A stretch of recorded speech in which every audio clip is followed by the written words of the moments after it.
ወወልድ ወመንፈስ ቅዱስ አሐዱ አምላክ አሜን። ይትባረክ እግዚአብሔር አምላከ አበዊነ ቅዱሳን ለዛብዛን እስከዛቲ ሰዓት ከሁሉ አስቀድሞ ሁላችንንም ለዚህ ሰዓት ያደረሰን የቅዱሳን አባቶቻችን አምላካቸው የኛም አምላካችን ልዑል እግዚአብሔር ስሙ ለዘላለም የተመሰገነ ይሁን። ክቡር አባታችን መላከ ሰላም መምህር ቀሲስ አምደወርቅ ደሴ ሐዋርያዊ የዚህ ጥንታዊና ታሪካዊ ደብር አስተዳዳሪ፣ ክቡራን አበው ካህናት፣ ሊቃውንተ ቤተክርስቲያን፣ መምህራን ወንጌል ሰባኪያን፣ ዘማሪያን ወንድሞቻችን፣ በዜማ ቀን የምታገለግሉ የቤተ መቅደሱ የአገልጋዮች የተዋሕዶ ልጆች፣ በልዩ ልዩ አገልግሎት በዚህ ቤተክርስቲያን ቅጽር ግቢ ውስጥ ያላችሁ ወጣቶች ወንድሞችና እህቶች፣ ከምንም በላይ አጽናኝ የሆነውን የወንጌል ድምፅ ለመስማት የመስቀሉንም በረከት ለማግኘት በዚህ ሰዓት በእግዚአብሔር ቤት በመቅደሱ የተገኛችሁ የእግዚአብሔር ቤተሰቦች፣ አባቶች፣ እናቶች፣ ወንድሞች፣ እህቶች፣ ሕፃናት እስከ ሞት ድረስ በወደደን በመድኃኒተ ዓለም በኢየሱስ ክርስቶስ ፍጹም ሰላም እንደምን አመሻችሁ፣ እንደምን ዋላችሁ፣ እንደምን ቆያችሁ። ለባህሪው ሽረት ለመንግስቱ ምልፈት የሌለበት የዘመን ዘመናት ባለቤት የጨለማችን ብርሃን የሞታችን ትንሣኤና የትንሣኤያችን በኩር ከሞት ወደ ሕይወት ከርኩሰት ወደ ቅድስና ያሸጋገረን የደከመ ጉልበታችንን በፍቅሩ ያደሰልን ዘወትር የሚራራልን አባት ድካማችንን አይቶ የሚረዳ እስራታችንን የሚፈታ ስብራታችንን የሚጠግን ፍቅሩ ከእናት ልጅ በላይ ውድ የሆነ መድኃኒተ ዓለም ኢየሱስ ክርስቶስ ስሙ ለዘላለም የተመሰገነ ይሁን። ድንግል ማርያም ስለ አማላጅነቷ ስለ እናትነቷ ስሟ ለዘላለም የተመሰገነ ይሁን። መላእክት፣ ቅዱሳን፣ ጻድቃን፣ ሰማዕታት ሁሉ እንደየክብራቸውና እንደየሞገሳቸው ክብርና ምስጋና ይድረሳቸው። መስቀሉና የመስቀሉ ጠላቶች። እንግዲህ እግዚአብሔር ፈቃዱ ሆኖ በዚህ ቦታ ላይ ከጌታችን ከዘጠኙ በዓላት መካከል አንዱ መስቀሉ ተቆፍሮ የተገኘበት ዕለት የሚከበር ይሆናል። በብዙ አጥቢያ አብያተ ክርስቲያናት በምስጢር ይከብራል እንጂ በይፋ አይከብርም እና በዓላት በኢትዮጵያ ኦርቶዶክስ ተዋሕዶ ቤተክርስቲያን በሁለት መንገድ ይከብራሉ። ለምሳሌ የቅዱስ ሚካኤል ክብረ በዓል ቢሆን እዚህ ማህሌት ይቆማል፣ ቅዳሴ ይቀደሳል፣ ታቦት ግን አይወጣም። የሚካኤል ታቦት ከሌለ ቅዱስ ሚካኤል ታቦቱ ያለባቸው ደግሞ በበዓለ ንግሥ በአደባባይ በይፋ ይከብራል። ልክ እንደዚሁ የክርስቶስ መስቀል መገኘት መጋቢት 10 መስቀለ ኢየሱስ የሚከብርባቸው ጥቂት ቦታዎች አሉ። በሌላው ግን በመላው ኢትዮጵያ በስንክሳራችን በይፋ ይከብራል። እንኳን ለዚህ ቀን አደረሳችሁ። አመስግኑ፣ አይዟችሁ፣ እግዚአብሔርን አይከለከልም። መስቀሉ የተሻገርንበት የእግዚአብሔር ልጆች የሆንበት ከዲያብሎስ ቁራኝነት ነፃ የወጣንበት አዲሱን ልብስ የለበስንበት ወደ አዲስ ሕይወት የተሻገርንበት የሞትን ማሰሪያ የክህደትን ቋጠሮ የፈታንበት በአዲስ ማንነት ቆመን አዲስ ሀገር ያፈራንበት ነው። መስቀሉ አዲስ መስቀል ለኛ እንድንይዝ እንድንታጠቅ ስልጠና የወሰድንበት ነው። የክርስቶስ መስቀል ማሰልጠኛ ጣቢያችን ነው። ለኛ ከመዳኛችንን ባሻገር ልጅነት በአዲስ ልጅነት ከመቆማችንን ባሻገር ለአዲሱ ሕይወት መነሻችን ነው። አንዱ ስለ ሁሉ ሞተ ይላል መጽሐፍ። ስለዚህ ብዙዎች ደግሞ ስለ አንዱ ይሞታሉ ማለት ነው። ሁሉም እንዳንል ዓለም ሁሉ ቢድንም ዓለም ሁሉ አልተከተለውምና ክርስትና ነፃነት ነው። እግዚአብሔር ፈቃዳችንንና ስሜታችንን ነጥቆ የሚገዛ አምላክ አይደለም። ነገር ግን የልብ መሻት ሁሉ የእርሱ ስላልሆነ ሰው ፈቃድ ተሰጠኝ ብሎ በኃጢአት እንዳይኖር ግን መንገዱን ያሳየናል። በዚህ ዓለም ላይ ስንኖር ሁለት ዕድል አለን፣ አለመፈተንና መፈተን። ፈተና መብት ነው፣ ውጤት ግን የማይቀር ነው። ከፈተና መሸሽ ይቻላል፣ ውጤቱ አለመገኘት ነው። ፈተናውን ተጋፍጦ ድል ማድረግ ግን ባለ ሽልማት ያደርጋል ማለት ነው። አንተ ተማሪ በትምህርት ገበታው ቆይቶ ከዚህ ይፈተናል። ደቀ መዛሙርቱም የመጨረሻው ከጌታ ጋር የቆዩበት ዘመን ካበቃ በኋላ የአዲስ ኪዳኑን ሕይወት ሲጀምሩ መስቀሉ በዚህ ዓለም ላይ መንፈሳዊ ሕይወታቸውን የሚያጠነክሩበት ማሰልጠኛ ያደረጉት። የክርስቶስ መስቀል ጠላቶች ደግሞ የሚደርስባቸውን ክፋት በመንፈሳዊ መነጽር የሚያዩበትን ጸጋ ተጎናጸፉበት። ስለዚህ መስቀል ጸጋ ነው፣ መስቀል ኃይል ነው፣ መስቀል ክብር ነው፣ መስቀል ሰላም ነው፣ መስቀል ድል ነው። እግዚአብሔር በድል እንድንኖር ሁላችንንም ይርዳን። ስለዚህ መስቀል ነው እንግዲህ ሐዋርያው ቅዱስ ጳውሎስ የሚናገረው ስለ ብዙዎችና የመስቀል ጠላቶች ሆነው የሚነሱ አሉ ብሎ ይነግረናል። ቅዱስ ጳውሎስ ወደ ፊልጵስዩስ መልእክቱ ምዕራፍ 3 ከቁጥር 18 ጀምሮ እስመ ብዙኃን እለ ይሐውሩ ዘከመ እነግረክሙ ሰልፈ ወኢዜኒ ገሃደ እነግረክሙ። አስቀድሜ ነግሬያችሁ ነበር ከክርስቶስ መስቀል ትምክህት ሌላ ነገር ከኔ ይራቅ ብሎ ተናግሯል። የመስቀሉ ቃል ለሚጠፉት ሞኝነት ለምንድነው ኃይላችን ነው ብሎ ተናግሯል። ያለ መስቀል የሚገባ ገነት የለም ብሏል። ቅዱስ ያሬድም በመስቀሉ አኀበ ገነተ ይላል። በመስቀሉ ገነትን ከፈተ ይላል። መስቀል የገነት መግቢያ ቁልፍ ነው። ክብርና ምስጋና ለአምላካችን ለእግዚአብሔር ይሁን። ስለዚህ ይላል ስለ ብዙዎች እነግራቸዋለሁ፣ ብዙዎች የክርስቶስ የመስቀሉ ጠላቶች ከመእሙንቱ ጸላይቱ ለመስቀለ ክርስቶስ፣ ስለ ጠላቶች እነግራቸዋለሁ ይላል። እናንተ ግን የመስቀሉ ልጆች ሆናችሁ ኑሩ። መስቀሉ ሞትን ያለማምዳል ወይንም ሞትን እንድንጋፈጥ ያደርጋል። መስቀሉ በፍቅር ውስጥ መኖርን እንማርበታለን። መስቀሉ እግዚአብሔር ዓለምን እስከ ድረስ እስከየትኛው ጥግ እንደወደደ እንገነዘብበታለን። መማሪያችን ነው፣ ትምህርት ቤታችን ነው፣ ማሰልጠኛችን ነው መስቀል። ስለዚህ በመስቀሉ እንማራለን፣ በመስቀሉ ሕይወት እናገኛለን፣ በመስቀሉ ጠላት ድል እናደርጋለን፣ በመስቀሉ ሞትን እናልፍበታለን። ማን ይመስገን? እግዚአብሔር ይመስገን። ታዲያ ዛሬ የኔና የእናንተ ሕይወት ከመስቀሉ ጋር ያለው ግንኙነት ምንድን ነው? ጥቂት ደቂቃ ነው ከኔ ጋር የምንቆየው። ስለ መስቀሉ በደንብ ተተርኮላችኋል። አንዲት ሴት በክርስትና ያልነበረች በሳጥን ታስራ የተጣለች ሴት ፈልጋ መስቀሉን ያወጣችበት ቀን ነው ዛሬ። ዛሬ ቀኑ ስንት ነው? 10 ምን 10? መቼ ነው ቁፋሮ የተጀመረው? በቃ ታሪኩን በደንብ ታውቁታላችሁ። ኢሳይያስ ምን ይላል በትንቢቱ? እግዚአብሔርን ፈልጉት ሲቀርብ ጥሩት ይላል። እሌኒ ንግሥት መስቀሉን ስትፈልግ ኖራለች፣ ስትናፍቀውም ኖራለች።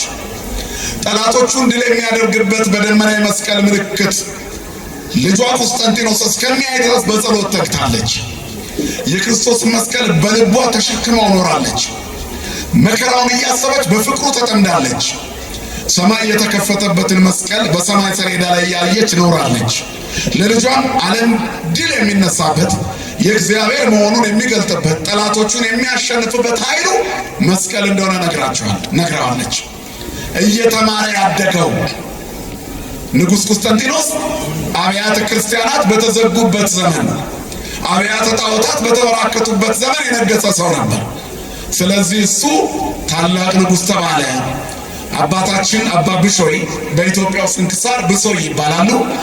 በግብፁ አባ ብሾይ ተብለው የሚጠሩት አባት አንገታቸው ላይ ገመድ አስረው ይጸልዩ ነበር። እየመጡ ካናገሯቸው ቅዱሳን መካከል አንዱ ንጉሥ ቆስጠንጢኖስን በራእይ አይቼው ነበር ይላሉ አቡነ ብሾይ። እኚህ ታላቅ አባት ሲናገሩ ንጉሱ ወደ እኔ መጣ፣ ቆስጠንጢኖስ እንደሆነ አወቅኩኝ። ለእኔ አንተ ትገለጥልኝ ዘንድ አይገባኝም። አንተ አብያተ ጣዖታትን ዘግተህ አብያተ ጣዖታት ይታጸዋ ወአብያተ ክርስቲያናት ይትረሃባ ብለህ የከፈትክ አንተ ታላቁን ጉባኤ ኒቅያን እንዲሰበሰቡ የጠራህ አባቶችን ለቤተ ክርስቲያንና ለትውልድ የሚጠቅመውን አድርጉ ብለህ የመከርክ በጎ ነገር ያደረክ መንፈሳዊ አባት ነህ። እኔ አንተን ላይ አይገባኝም ብሎ ተናገረው የጻድቅ አባት። ታዲያ ቆስጠንጢኖስ ምን አለ? እኔ ንጉሥ ነበርኩ፣ የሚጠበቅብኝን በዓለሙ ሆኜ እንድሠራ መንፈስ ቅዱስ ረዳኝ። ከምንም በላይ ግን የእናንተ የመናንያን አባቶች ጸሎት ረዳኝ። ምክንያቱም መስቀሉን ተክላችሁ በጸለያችሁ ጸሎት አየዋችሁ የመነኮሳቱ የመናንያኑ ክብር ከሥጋውያኑ ክብር ይበልጣል። እንደ ከዋክብት እየተወነጨፉ ወደ ገነት ሲገቡ አይቻቸዋለሁ አለ። ክብርና ምስጋና ለአምላካችን ለእግዚአብሔር ይሁን። ስለዚህ ይህ ጻድቅ አባት ለክብር እንደበቃ በታላላቆቹ አባቶች ዘንድ በራእይ እስከ መገለጥ ደርሷል። ቆስጠንጢኖስ የንግሥት እሌኒ ልጅ እናት ለልጇ የምታሳየው ነገር መጨረሻውን ያሳምርለታል። ለመጨረሻ ሕይወቱ የራሱን ሚና ይጫወታል። ልጅን በሚሄድበት መንገድ ምራው ይልና በሸመገለ ጊዜ ከእርሱ ፈቀቅ አይልም። ዛሬ ልጆቻችሁን ነጠላ ቋጥራችሁ አስራችኋቸው ወደዚህ የምታመጧቸው ልጆቻችሁ ሲሸመግሉ ከዚያ ፈቀቅ አይልም። ሁሉም ልጅ የሚታየው አባቱ ወይንም ወላጆቹ በተከሉበት ማንነት ነው። ሌባ ከሆነ ከወላጆቹ የወረሰው ነው። የጻድቅ ልጅ ቀማኛ አይሆንም። የዘረኛ ልጅ በፍጹም ፍትሃዊ አይሆንም። ስለዚህ ሰው የዘራውን ያጭዳል። ንጹሃን ከሆነ ልጆቻችን ንጹሃን ይሆናሉ። ለራሳችን ሳይሆን ለልጆቻችን ስንል ጥሩ ሰዎች ለመሆን እግዚአብሔር ሁላችንንም ይርዳል። ስለዚህ ሰው ራሱን የሚያየው ለሌሎች ሲል ነው፣ ለራሱ ብቻ አይደለም። ኃላፊነትም የሚሰማው ለሌላ ሰው መኖር ሲጀምር ነው። ያላገባና ብቻውን የሚኖር ሰውና ትዳር ይዞ ያገባን ሰው ብታቆሟቸው በዚህ በችኩልነትና አልደፈር ባይነት በበዛበት ዓለም ትዕግስት የምታገኙት የትኛው ጋር ነው? ላጤው ጋር ነው? ባለትዳሩ ጋር? ንገሩኝ እስቲ። ባለትዳሩ ጋር። ለማን እየኖረ ስለሆነ? ቤቴን ይላል ልጆቼን ስለሚል ታጋሽ ይሆናል። የትኛውም ጀግና ለሌላ ሰው መኖር ሲጀምር ኃላፊነት ይሰማዋል። ይህንን በምሳሌ አወራን እንጂ ሰው ብቸኛም ሆኖ ለሌላ ሰው መኖር ይጀምራል። እነ ቅዱስ ጊዮርጊስ የሰማዕትነትን ጽዋ ሲጎናጸፉ የመስቀሉን ክብር ለሌላው ትውልድ ለማስረከብ የባለቤትነት ስሜት ተሰምቷቸው ነው።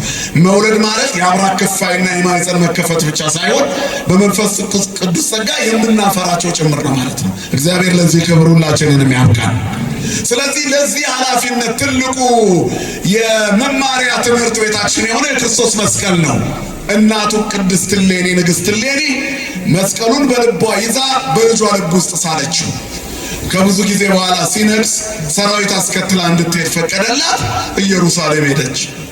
ኪራኮስ የተባለ ባህታዊ በነገራት ልዩ ምልክት ጢሱ ከሦስቱ ተራራዎች አንዱ ተራራ ላይ ሰገደ። ትልቁ ተራራ በቆሻሻ ተከምሮ ከ300 ዓመት በላይ የቆየው ተራራ ተቆፍሮ በዛሬው ዕለት እንደ ፀሐይ የሚያበራው የጌታ መስቀል ተገኘ። ክብርና ምስጋና ለአምላካችን ለእግዚአብሔር ይሁን። የጌታ መስቀል ተቆፍሮ ተገኝቷል። የኛ መስቀልስ ምን ቀበረው? አለ ወያው መስቀል። በዚያ በክርስቶስ መስቀል ውስጥ ያፈራነው የልጅነት ጸጋ ከኛ ጋር አለ ወይ? የሚወደኝ ሊከተለኝ የሚፈልግ ቢኖር ይጽላ ነፍሶ ይጹር መስቀሉን አለ ወይትለወኒ ይከተለኝ፣ ነፍሱን ይጥላ ራሱን ይካድ መስቀሉንም ይሸከም ከዚያ ይከተለኝ ይላል ጌታ። የጌታ ለመሆን የተሰጠን መስቀል አለ ማለት ነው። በልካችን የተሰጠን መስቀል አለ። የክርስትና ሃይማኖት ፈተና የበዛበት ነው። ሳይፈተኑ ማለፍ አይቻልም። ድል ለነሳው ከተሰወረ መና ሰጠዋለሁ ማለት ትግል አለ ማለት ነው። ኪዳኑ ጽኑ፣ ተልእኮ ከባድ፣ ጉዞው ረጅም እና በብዙ መልኩ ፈተና ያለበት ስለሆነ በዝንጋታ የምንመለከተውና ያለ ትጥቅ የምንሰለፍበት አይደለም ክርስትና። እንዲያው ዝም ብለን እንደ ልባችን ኖረን ገነት መግባት እንፈልጋለን አይደለምስ። በብዙ ጻማ ወድካም ካለውን ንባ ውስጥ መንግሥተ እግዚአብሔር ወደ እግዚአብሔር መንግሥት በብዙ ድካም እንገባ ዘንድ አለን ይላል። ወደ እግዚአብሔር መንግሥት። ወደ ማን መንግሥት? ስለዚህ መስቀል መሸከም ያስፈልጋል እና መስቀል ተሰጥቷል ወንድሜ። በኑሮ ውስጥ የሚገጥምህ ፈተና እንድትሸከመው የተሰጠ የአቅምህ መስቀል ነው። በትዕግስት ለፈው። በፊታችን ያለውን ሩጫ በትዕግስት እንሩጥ ይላል። አርአያና ምሳሌ የሆኑ ቅዱሳንን ይጠቅስና ቅዱስ ጳውሎስ እነዚህን ሁሉ ይላል ዕብራውያን ላይ እነዚህን ሁሉ አርአያና ምሳሌ የሆኑ መሪዎቻችንን እንደ ደመና በዙሪያችን ተከድነው ካየናቸው የእምነታችን ራስና ፈጻሚ የሆነውን ክርስቶስ ኢየሱስን ይዘን በፊታችን ያለውን ሩጫ በትዕግስት እንሩጣል። ስለ ነገሥታቱ፣ ስለ ቅዱሳኑ፣ ስለ ነቢያቱ፣ ስለ አባቶቻችን፣ ስለ ሊቃውንቱ፣ ስለ መናንያኑ እነዚህን ሁሉ አስበን እነዚህ ሁሉ የተከተሉት ክርስቶስን ስለሆነ እነሱ እንደተከተሉት እንከተል። ተመሰሉ ኪያየ በከመ አነ እትቤሰሎ ለክርስቶስ አምላኬ፣ እኔ አምላኬ መድኃኒቴ ሕይወቴ ክርስቶስን እንደመሰልኩት እናንተ እኔን ምሰሉ አለ ቅዱስ ጳውሎስ። የቀደሙ አባቶቻችሁን አስቡ፣ እነሱ መስቀሉን ተሸክመው ድል አድርገዋል ነው። ሌላ ቦታ ላይም ቅዱስ ጳውሎስ ዕብራውያን 13 ላይ ምንድን ነው ያለው? ተዘከሩ መኳንንቲክሙ ዘነገሩክሙ ቃለ እግዚአብሔር፣ የእግዚአብሔርን ቃል የነገሯችሁ ዋኖቻችሁን አስቧቸው። ወእንዘ ትሬኡ ሰናየ ግዕዞሙ ወመጻኢቶሙ ተመሰሉ ሃይማኖቶሙ፣ የኑሯቸውን ፍሬ እየተመለከታችሁ በእምነት መሰሏቸው። ሃይማኖታቸውን፣ ትሩፋታቸውን፣ ተጋድሏቸውን። በከፍተኛ ተጋድሎ ነው የዛሬው መስቀል ተቆፍሮ የተገኘው። ስለዚህ በየቤት ተጋድሎ አለብን ማለት ነው። በኑሯችን ላይ የሚገጥሙን ፈተናዎች ቤተሰቦቻችን ላይ፣ እኛ ላይ፣ ሀገራችን ላይ፣ መንደራችን ላይ፣ ኑሯችን ላይ፣ ትዳራችን ላይ፣ ብቸኞችን ከሆንን የብቸኝነት ህይወታችን ላይ በልካችን የተሰራ የተሰጠን ፈተና አለ። እሱን ማለፍ ያስፈልጋል። መስቀሉ መሸከም እንደዚሁ አይደለም። ሳይለፉ ሳይደክሙ ማግኘት የለም። እስመ በብዙ ጻማው ድካም አለውን እንባው መንግሥተ እግዚአብሔር ሐዋርያት ሥራ ላይ የተጻፈ ነው። ወደ እግዚአብሔር መንግሥት በብዙ ድካም መግባት አለብን። አንዳንድ ሰዎች ከዚህ በኋላ ትግል አያስፈልግም፣ ከዚህ በኋላ ምንም አያስፈልግም፣ እንዲሁ በጸጋው ድነናል። ስንፍና ነው ይሄ። በእርግጥ ድነናል እኮ በክርስቶስ ኢየሱስ የሆነው ነገር ሁሉ ያልከፈልንበት በጸጋ ያገኘነው ነው። ክብርና ምስጋና ለስሙ ይሁን። ስለዚህ በጸጋው ድነናል። በአዳም ከመጣብን ሐዘን፣ በአዳም ከመጣብን ውድቀት፣ በአዳም ከመጣብን አንገት መድፋት፣ በአዳም ከመጣብን የጸጋ መገፈፍ በክርስቶስ ኢየሱስ ድነናል። ዕዳችን ተከፍሏል። ያልተከፈለ ዕዳ የለም። ሁሉን ክርስቶስ ከፍሏል። በመስቀሉ ጠርቆ አስወግዶታል ይላል። ክብርና ምስጋና ለስሙ ይሁን። ሁሉን ጠርቆ አስወግዶታል። ከዚያስ ዳግመኛ እንዳትያዝ ይላል። ተከፍሏል ብለህ ብቻ እንደ ልብ መዝለል አይቻልም። ጭፈራ የበዛበት ዓለም የሚናገረው ነው። ተከፍሏል ይላል። ለመቼ ነው የተከፈለው? ወደፊትም ለምትሰራው ኃጢአት አይደለም። በነፃነት ልንኖር ክርስቶስ ነፃ አወጣን ይልና እንግዲህ ጸንታችሁ ቁሙ ካለ በኋላ ምን ይላል? ዳግመኛ በባርነት ቀንበር አትያዙ። አያችሁ፣ መያዝ አለ ማለት ነው። ስለዚህ አሁን ኃጢአት በሰራ እንደ ልቤ በሆን ተከፍሎ አይሰራም። እንደዚህ በአዳም ከመጣው በደል ዓለም ሁሉ ድኗል። ዛሬ በክርስቶስ ያላመኑት የሚጠየቁት በመጨረሻው ዘመን ያልተጠመቁት የ40 የ80 ልጅነት ያላገኙት የሚጠየቁት አዳም በለስ የተከፈለላቸውን ዋጋ አሜን ብሎ ስላልተቀበሉ ይጠየቃሉ። ክርስቶስ የመጣውን መድኃኒት አልተቀበሉምና ዳግመኛ በክህደት ባርነት ስለተያዙ ይጠየቃሉ። ስለቀደመው በደል ግን እግዚአብሔር ከፍሏል። ዋጋ ክብርና ምስጋና ለስሙ ይሁን። በዋጋ ተገዝታችኋልና በሚጠፋ ወርቅና ብር አይደለም። እውነት ነው። ተቤዥቻለሁ አትፍራ የሚለው ቃል እግዚአብሔር ቤዛ ሆኗል። በእርሱ የሚያምን ሁሉ የዘላለም ሕይወት እንዲኖረው እንጂ እንዳይጠፋ እግዚአብሔርም አንድያ ልጁን ለሞት አሳልፎ እስኪሰጥ ድረስ ዓለምን እንዲሁ ወዷልና። እንዲሁ ነው የወደደን። እንዲሁ በነፃ የከፈልነው የለም። እግዚአብሔር ለፍቅሩ ቅድመ ሁኔታ አላስቀመጠም። እንዲሁ ወደደን። ፍቅር ነው። አስብ፣ እኛ ለማፍቀራችን ምክንያት አለን። እሱ እኛን ለመውደዱ ማንነቱ ነው ምክንያት፣ ፍቅር መሆኑ ብቻ። እግዚአብሔር ጥላቻ አይደለም። ክብርና ምስጋና ለስሙ ይሁን። ስለዚህ እግዚአብሔር ፍቅር ነው፣ እኛ አፍቃሪዎች ነን። ከሱ የተነሳ መውደድን ከሱ አግኝተናል። ጠላትን መውደድን ከሱ ተምረናል። ለሚሰቅሉት ወደ አባቱ ሲጠይቅ ሰምተናል። ምሬያቸዋለሁ አንተም ማራቸው፣ ልጄ ላይ እንዲፈረዱበት አትበል እያለ አባቱን በመስቀል ላይ ሆኖ ሲናገር ሰምተናል። ከመስቀሉ የዘነበልን የፍቅር ወለላ ነው። ክብርና ምስጋና ለስሙ ይሁን። የአባቶቻችን አምላክ እንዲሁ የወደደን አምላክ በጸጋው አድኖናል። ግን አንጠየቅም ማለት አይደለም። በዚህ ድህነት ውስጥ በባርነት ቀንበር እንዳንያዝ የመስቀል ወዳጅ መሆን ያስፈልጋል ማለት ነው። ስለዚህ ይላል ሲናገር ብዙዎች ለክርስቶስ መስቀል ጠላቶች ሆነው ይመላለሳሉና ብዙ ጊዜ ስለ እነርሱ አልኳችሁ፣ አሁን እንኳን እያለቀስኩ እላለሁ ይላል ቅዱስ ጳውሎስ። እለ ዳህሪቶሙ ለሕርትምና፣ መጨረሻቸው ጥፋት ነው። እስመ ብዙኃን እለ ይሐውሩ ዘከመ እነግረክሙ ዘልፈ ወይእዜኒ ገሃደ እነግረክሙ ከመ እሙንቱ ጸላእቱ ለመስቀለ ክርስቶስ። አስቀድሜ ነግሬያቸዋለሁ፣ ከክርስቶስ መስቀል በላይ መመኪያ የለም። ተቆፍሮ የተገኘው መስቀል አሁንም በብዙ ኃጢአት ተቀብረዋል ነው መልእክቱ። ስለዚህ ጠላት አትሆኑበት፣ አውጡት። የመስቀሉን ጠላቶች ላሳያችሁ። እኔ ነኝ አይደለንም፣ መስታወት ነው መስቀሉና መስቀላችን፣ ፍቅሩና ጥላቻችን፣ ማዳኑና የኛ እምቢታችን፣ እግዚአብሔር ያደረገው ቸርነትና የኛ ንፍገት፣ ስለ ሁሉም ነገር ሁሉንም ስለኛ የሆነውን ጌታ ትተን በምርጫችን ውስጥ እግዚአብሔርን አለማካተታችን፣ በውሏችን ሙሉ ቀን ስጋዊ ሆነን መመላለሳችን የተከፈለልንን ዋጋ እንድንረሳ አድርጎናል። ስለዚህ የምንኖረው ህይወትና የተከፈለልን ዋጋ አልተመጣጠነም። ጠላት የተባሉት እነማን ናቸው? መናፍቃን ብቻ ናቸው? ያልተጠመቁት ብቻ ናቸው? የተጠመቁ ጠላቶች የሉም ወይ? መጽሐፍ ቅዱስ መስታወት ነው ራሳችንን የምናይበት። ከሞሙንቱ ጸላይቱ ለመስቀለ ክርስቶስ ይልና መጨረሻቸው ጥፋት ነው ይላል። ስለ እነዚህ ሰዎች የክርስቶስ መስቀል ጠላት የሆነ ሰው አይጸድቅም ነው መልእክቱ። በክርስቶስ የመስቀሉ ፍቅር ያልተመላለሰ አይድንም ነው መልእክቱ። እለ ዳሪቶሙ ለርትመና ካለ በኋላ እለ ከርሶሙ ያመልኩ ሆዳቸው አምላካቸው ነው።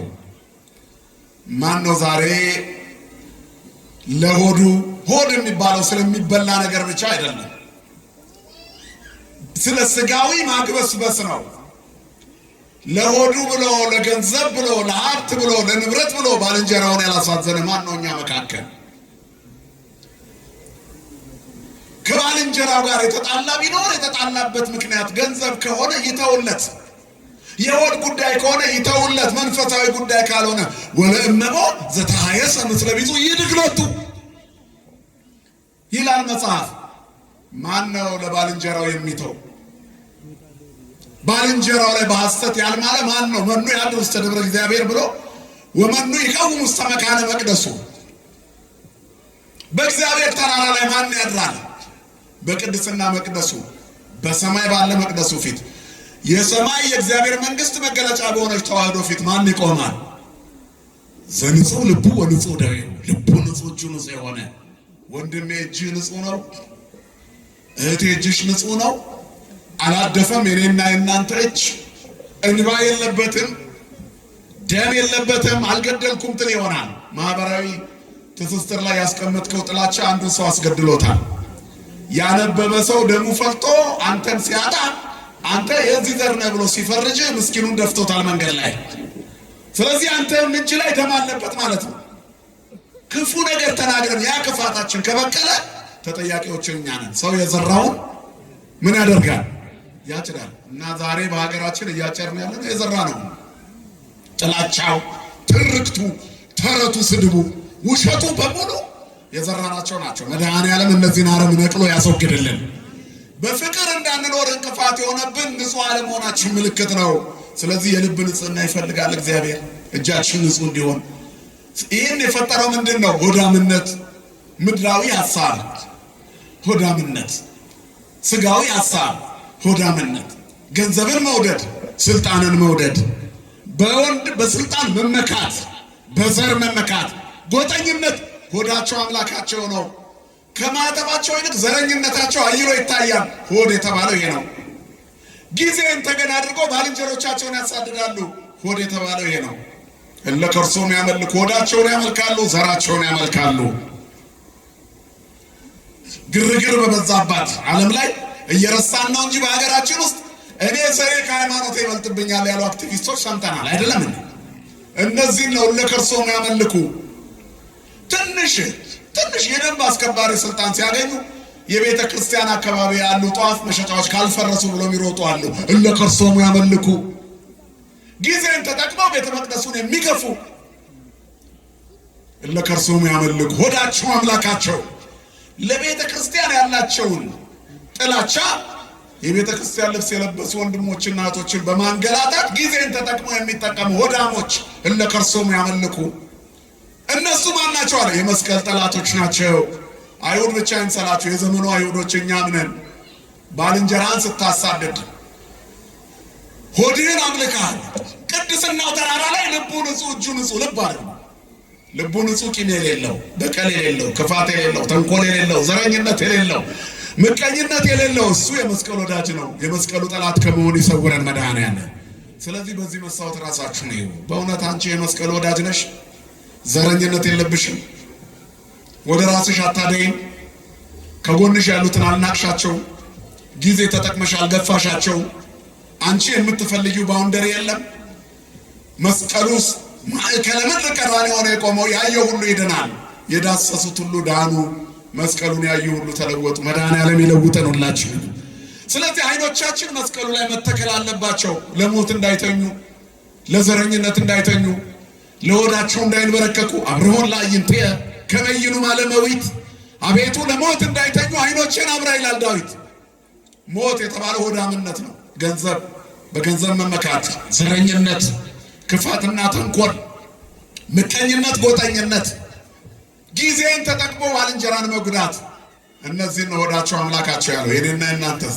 እግዚአብሔር በቃሉ መስታወት ሁላችንን የሚያስተምረን። ክብራቸው በነውራቸው ነው። ወክብሮሙ ሐሳሮሙ፣ ነውር የተባለ ነገር አሁን ሚዲያውን አላጥለቀለቀውም እንዴ? ፌመስ የሚኮንበት መንገድ ነውር ሆኗል። ቀላል መሰላችሁ? እንደ ተራ ነገር አትዩት። ሴት እህቶቻችን ትንሽ ሳንቲም ለመለቃቀምና ኑሯቸውን ለመኖር ብለው ላያቸው ላይ ጣቢና ሊጥ እየደፉ ሚዲያ ላይ ቁጭ ብለው የሚታዩት መላ ሰውነታቸውን ገላልጠው ተዋርደው የሚታዩት ለምን ይመስላችኋል? በምድር ላይ ያለ ስግብግብነት የፈጠረው ማንነት ነው። ስለዚህ ክብራቸው በነውራቸው ነው አለ። በነውራቸው አጊጠው ለመሄድ በነውራቸው ወጥተው ሲሄዱ ታያቸዋላችሁ። እርቃናቸውን ክብራቸውን ትተው ማንነታቸውን አዋርደው ለግንፍል ስሜታዊነት ክቡር ሰውነታቸውን ወደ ሸቀጥነት ለውጠው በማግስቱ በውድ መኪና ቢሄዱ ምን ጥቅም አለው? ቀን ላይ ማታ እርቃናቸውን ልናያቸው ነው። ስልካችንን እንደው ባንሸራተት ነው ቁጥር የምናየው የሀገራችንን ገመና ነው። የስድብ ቃላቶች፣ የነውር ቃላቶች፣ ያልተመረጡ ንግግሮች፣ እናትና አባት የሚያሳፍሩ። የሚቀጥለው ትውልድ ከዚህ ከተማረ የሚያዝ ትውልድ አይኖርም። እግዚአብሔር የተሻለ ዘመን ያምጣልን። ስለዚህ መስቀሉ ተቆፍሮ የተገኘው እነዚህን ቆሻሻዎች ለማራገፍ ነው። አይሁድ የሸፈኑት በሚታይ ቆሻሻ ነው። እኛ በስውር የዘረኝነትና የሆዳምነት ቆሻሻ መስቀሉን ቀብረነዋል። ጎትቱና አውጡት። ብዙዎች የመስቀሉ ጠላቶች ሆነው ይመላለሳሉ የተባለው እኔና አንቺ ነን እህቴ። ለምድራዊ ጥቅም ብለን ማይተባችንን ብብታችን ስር የደበቅ ነው። ለዕለት እንጀራ ብለን የዘላለም ቤታችንን የዘጋ ነው። እሱ መንግስቶ ወጽድቆ፣ መንግስቱና ጽድቁን ፈልጉት ሌላው ይጨመርላችሁ። አስቀድማችሁ መንግስቱን ፈልጉ። ክርስቶስ የመጣው ዋናውን ትልቁን የኃጢአትን ስር ሊነቅል ነው። ስሙ የተመሰገነ ይሁን። ሌላ ችግኝ አትትከሉ። ሌላ ትናንሽ ቆናጽሎች አሉ፣ ጥቃቅን ቀበሮች የተባሉ። ወይናችን አብቧል የሌለ ማሌ አጸደ ወይንነ ይስጊ፣ ወይናችን ያብብ አለ። እንዲያብብ አስግሩ ለነ ቆናጽለ ንዑሳነ እለ ያማስኑ አጸደ ወይንነ ወአጸደ ወይንነ ይስጊ። ወይናችን አብቧልና ወይናችን ያብብና ያፈራ ዘንድ የወይናችንን ቦታ የሚተረኳኩሱትን እድገታችንን የሚያቀጭጩትን ስሩን በልተው ገዝግዘው የሚጥሉትን ጥቃቅን ቀበሮች አጥምዳችሁ ያዙልን። ጥቃቅኑን ቀበሮች ዘረኝነቱን፣ ግንፍል ስሜታዊነቱን፣ ነውሩን፣ ራስን መጣልን፣ ማዋረድን እነዚህን ነቅላቸው አስወግዱ። ጥቃቅን ቀበሮች ናቸው መንግስቱን የሚያዘጉብ። ለዕለት እንጀራ ብለህ የዘላለም ሕይወት እንዳይዘጋብህ፣ ለአንድ ቀን ብለሽ የዘላለም ሕይወትሽ እድሜሽ ገፋ ሲል የምታፍሪበትን አሁን በልጅነትሽ አታድርጊው። ክርስቲያን ዛሬ ላይ ሆኖ ነገን የሚያይ ነው። የክርስቲያን ሕፃኑ እኮ ከአረማዊው ሽማግሌ ይበልጣል በህሊና። ማን ስላለ ከእርሱ ጋር? ክርስቶስ አብሮት አለ። የመስቀሉ ብርሃን ከእርሱ ጋር አለ። ተሻግሮ የሚያይ ነው ክርስቲያን። ስሜታችሁን ግዙ። እግዚአብሔር ስሜታችን እንድንገዛ ይርዳን። ሐሳባቸው ምድራዊ ነው፣ ክብራቸው በነውራቸው ነው ካለ በኋላ ወእሌሉ ዘውስተ ምድር፣ ሐሳባቸው ምድራዊ ነው። አሁን ቤተ ክርስቲያንን የተፈታተናት ሐሳብ ምድራዊ ነው፣ ዓለማዊ ትሆናለች። ኦርቶዶክሳዊ ተዋሕዶ ቤተ ክርስቲያን የከተማዋ ቤተ ክርስቲያን ዓለማዊነት ይንጸባረቅባታል። ከአሳማኝ እስከ አማኝ፣ ከባራኪ እስከ ተባራኪ፣ ከቀዳሽ እስከ አስቀዳሽ፣ ከሰባኪው ከኔ እስከ ተሰባኪዎቹ እናንተ ዓለማዊነት ይንጸባረቅብናል። ስለ አለባበስ አይደለም የምለው፣ ስለ ትኩረት ነው። ስለ ትኩረት ትልቁ ብለን የአንድ አጥቢያ እድገትና ልማት ተብሎ ሪፖርት ላይ የሚታየው ያላመኑ ሰዎች በመጠመቃቸው ቁጥር አይደለም። ከአሕዛብነት ወደ ሕዝብነት ስለተመለሱ አይደል። ቅድሚያ የሚሰጠው ሳጥኑን ስለሚሞላው ገንዘብ ነው። ወይንም ቤተክርስቲያን ዙሪያ ስለሚሰራ ሱቅ ነው አያስፈልግም አይደለም። ግን ቅድሚያ ለመንግስቱ ነው መሰጠት ያለበት። ይሄ ትርፍ ነው። ትርፉ ዋና ሆኗል። ሐሳባቸው ምድራዊ ነው። ይሄ መስቀል ጠላትነት ነው። አገልግሎታችን እንዳይሰናከል በአንዳች ነገር ማሰናከያ ከቶ አንሰጥም ይላል ሁለተኛ ቆሮንቶስ ምዕራፍ 6። እንዳናሰናክል ያስፈልጋል። በእያንዳንዱ ጉዞ ውስጥ ክርስቲያን መንፈሳዊነትን ማስቀደም አለበት። ቁስ ከቀደመ ቆይቷል። ትልቁ ቦታ አደገ፣ ቤተክርስቲያን አደገች የሚባለው ህዝቡ እንደዚህ ሞልቶ ወንጌል ስለተማረ አይደለም። ሱቆች ስለተደረደሩ የሚከራዩ ቤቶች ስለተገኙ ነው። ያ ያስፈልግም እያልኩ አይደለም። ቤተክርስቲያን ከጥገኝነት ነፃ መውጣቷ ጥሩ ነው። ለዓለሙም የሚያስፈልገውን ትምህርት ቤቶች እየከፈተች ብታስተምርበት ችግር የለውም።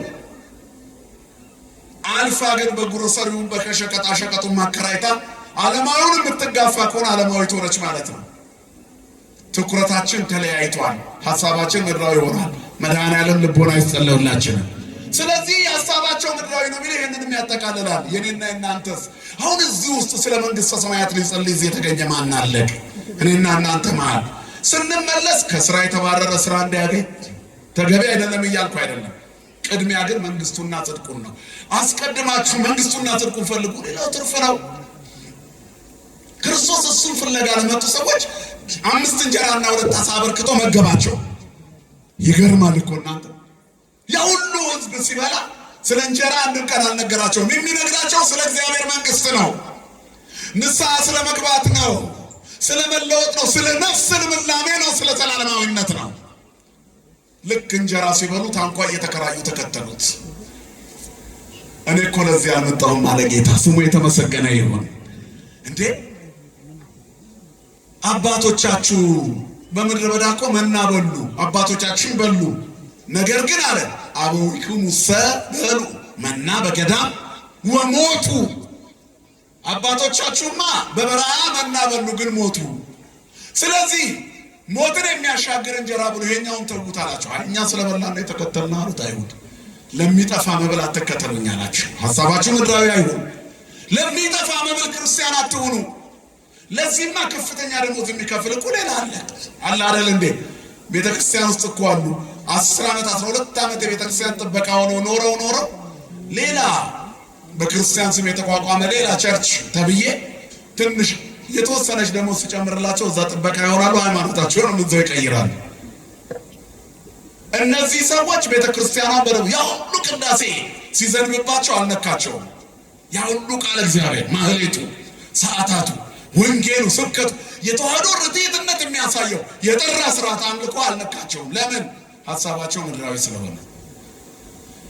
መርጌታ እስከመሆን ድረስ መነኩሴ እስከመሆን ቆሞስ እስከመሆን ድረስ የኖሩባት ቤተክርስቲያን ውስጥ ደሞዝ ስለተጨመረላቸውና ሐሳባቸው ስጋዊ ስለሆነ ቆባቸውን ጥለው ለድራማ ብቻ የሚቀረጹ ሰዎች አሉ ሚዲያው ላይ። ከበነጠጡ እኮ 20 ዓመት ሆኗቸዋል። ዛሬም ቆቡን ያደርጉታል ለገበያ ስብሰባ። ሃይማኖቱ ለገበያ ስብሰባ የተደራጀ ነው። ሐሳባቸው ምድራዊ ነው። እኛ የዛሬ 20 ዓመት ከእስልምና የመጣ ሰው ቢኖር 20 ዓመት አይደለም የዛሬ 20 ቀን የመጣ ሰው ቢኖር ኮፍያው እንዲያረግ ትፈቅዱለታላችሁ? ነገሩ ቤተክርስቲያን ትፈቅዳለች? ከተጠመቀ በኋላ ምን ሆነ? በቃ ተለውጧል። ኦርቶዶክሳዊ ነው። ምንም የገበያ ግርግር እዚህ ምድራዊ ነገር አይ ኦርቶዶክስ ችርቻሮ ላይ የለችም። ክብርና ምስጋና ለአምላካችን ለእግዚአብሔር ይሁን። እኛ ችርቻሮ ላይ የለንም። ፓስተሩ ከተጠመቀ በኋላ ነጠላ ነው የሚለብሰው። በሌላ ስም እንዲጠራ አንፈቅድለትም። በቃ ጨርሷል። አማኝ ነው፣ እያስቀደሰ ይቆርባል እንጂ እየቀየረ የድሮውን እየለበሰ አይቻልም። እኛ ቤት የድራማ ቤት አይደለም። ይሄ ቤት የእውነት ቤት ነው። ቤቱ የእውነት አምድና መሰረት የሕያው እግዚአብሔር ቤተ መቅደስ ነው። ድራማ አይሰራበትም። ክብርና ምስጋና ለአምላካችን ይሁን። የጠራ ሃይማኖት ውስጥ ነው ያለነው። በዚህ ሃይማኖት ውስጥ ሲኖሩ ሐሳብ ምድራዊ መሆን አይቻልም። ሐሳባችን ሰማያዊ ነው መሆን ያለበት። የመስቀሉ ጠላቶች ግን የታጠቁለት ዓላማ ጠላትነት ስለሆነ ሐሳባቸው ምድራዊ ነው። በዚህ ለዩአቸው። እኛ ኦርቶዶክሳውያን አንለወጥም። ምክንያቱም የማይለወጠው እግዚአብሔር ከኛ ጋር ስለሆነ። ክብርና ምስጋና ለአምላካችን ይሁን። ወለየሉ ዘውስተ ምድር ይልና ወለነሰ ዘውስተ ሰማያት ሀገርነ። እኛ ግን የመስቀሉ ወዳጆች፣ መስቀሉን ፈልገን ያገኘነው የመስቀሉ ልጆች ሀገራችን በሰማይ ነው። የት ነው ሀገራችን? ሁላችሁም ጮክ በሉ። ሀገራችን የት ነው? በቃ ሀገርህ ሰማይ ነው። ሌላ ሀገር አትጥራ። በቃ ሌላ ሀገር አትጥራ። ኦሮሚያ ነኝ፣ ደቡብ ነኝ፣ ሰሜን ነኝ፣ ትግራይ ነኝ። እሱ የትውልድ መንደር ነው፣ ወላጆቹ የተወለዱበት። አንተ ሀገር ሰማይ ነው። ሰው ከተጠመቀ በኋላ ዘሩ አይጠቀስም። ነፍስ እኮ ብሔር የላትም፣ ዘር የላትም። ነፍሳችን ተስፋዋ እግዚአብሔር ነው። ነፍስነሰ ተስፋው ለእግዚአብሔር ነው። እስመ ረዳኢነ ወምስካኢነ ውእቱ ለዓለም። ረዳታችን መጠጊያችን ለዘላለሙ ኃይላችን እግዚአብሔር ስለሆነ ነፍሳችን ማንን ተስፋ ታደርጋለች? እግዚአብሔር። ነፍሳችሁ እዩ፣ እሷ ዘር የላትም። ነጽሩ ነፍሰክሙ ወአንጽሑ ነፍሰተክሙ። ነፍሳችሁን ተመልከቱና ሰውነታችሁን አጥሩ። ነፍስ አርአያና ምሳሌ ትሆናለች። አያችሁ፣ ለዚህ ነው ቅዳሴ ጊዜ ላይ ጌታ ያስተማራቸው ነፍሳችሁን ተመልከቱና ሰውነታችሁን አጥሩ። ሰው የራሱ አስተማሪ ነው። እሱነቱ ያስተምረዋል፣ ነፍሱ ታስተምረዋለች፣ ህሊናው ታስተምረዋለች። ያላመኑ አሕዛብ እንኳን ከህሊና የተነሳ ይፈረድባቸዋል ማለት ነፍሳቸውን ስላልተመለከቱ ይቀጣሉ። ስለዚህ ነፍሳችን ትነግረናለች። ክርስቶስ በማእከለ ምድር ቀራንዮ የተከለው መስቀል ዓለም ሁሉ የዳነበት ነው። እኛም የምንከተለው እሱን መስቀል ነው። ያ መስቀል የእኛን መስቀል ስንሸከም ትከሻችንን ያጠነክረዋል። ከሊቶስጥራ እስከ ቀራንዮ በቆሰለ ትከሻው ተገርፎ ይዞት የወጣው መስቀል የሁላችንንም ዕዳ ከፍሏል። ዳግመኛ በባርነት ቀንበር እንዳንያዝ አገራችን የት ይሁን? ለሰማይ ክብር ያብቃን። ይቆየን። ስብሐት ለእግዚአብሔር።